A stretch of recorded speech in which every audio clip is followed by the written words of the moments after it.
আসসালামু আলাইকুম। বিলিয়ন ন্যানিটেলস চ্যানেলে সবাইকে স্বাগতম। একজন সফল খামারি হতে গেলে যে বিষয়গুলোর প্রতি আপনার খেয়াল রাখা প্রয়োজন, আজকে মূলত আমরা সেই বিষয়ে কথা বলবো। একজন সফল ছাগল খামারি হতে চাইলে প্রথমেই আপনাকে একটা বিষয় বুঝতে হবে, এটা কোনো শখ নয়, এটা একটা ব্যবসা। এই যে ভিডিওতে দেখছেন আমার ছাগলগুলো মাঠে ঘাস খাচ্ছে, আসলে এটা আপনার কাছে অনেক সাধারণ একটা ক্লিপ মনে হতে পারে, কিন্তু আমার মতো ছোট উদ্যোক্তার কাছে এইটা হচ্ছে উৎপাদন প্রক্রিয়ার প্রথম ধাপ। নতুন খামারিদের উদ্দেশ্যে আমার একটা কথাই থাকবে, আমার মতো যারা নতুন উদ্যোক্তা আছেন, আমার মতো যারা ছোট্ট উদ্যোক্তা আছেন, তারা ছাগল পালনে লাভবান হতে গেলে 3টি বিষয় অবশ্যই ফোকাস করুন।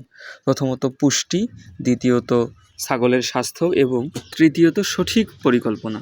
এছাড়াও ছাগল পালনে লাভবান হতে শুধুমাত্র প্রাকৃতিক ঘাস খাওয়ালেই হবে না, এর পাশাপাশি আপনাকে দানাদার খাদ্য নিশ্চিত করতে হবে, মিনারেল সাপোর্ট দিতে হবে এবং সবসময় পরিষ্কার পানির ব্যবস্থা রাখতেই হবে। এসবের পাশাপাশি ছাগলকে নিয়মিত টিকা প্রদান, কৃমিনাশক ঔষধ খাওয়ানো এবং ছাগলের স্বাস্থ্য সুরক্ষা নিশ্চিত করতে হবে। ছাগল সম্পর্কিত এই সকল তথ্যই নোট করে রাখুন, কেননা সঠিক হিসাবই একটি ব্যবসার হাল ধরে থাকে।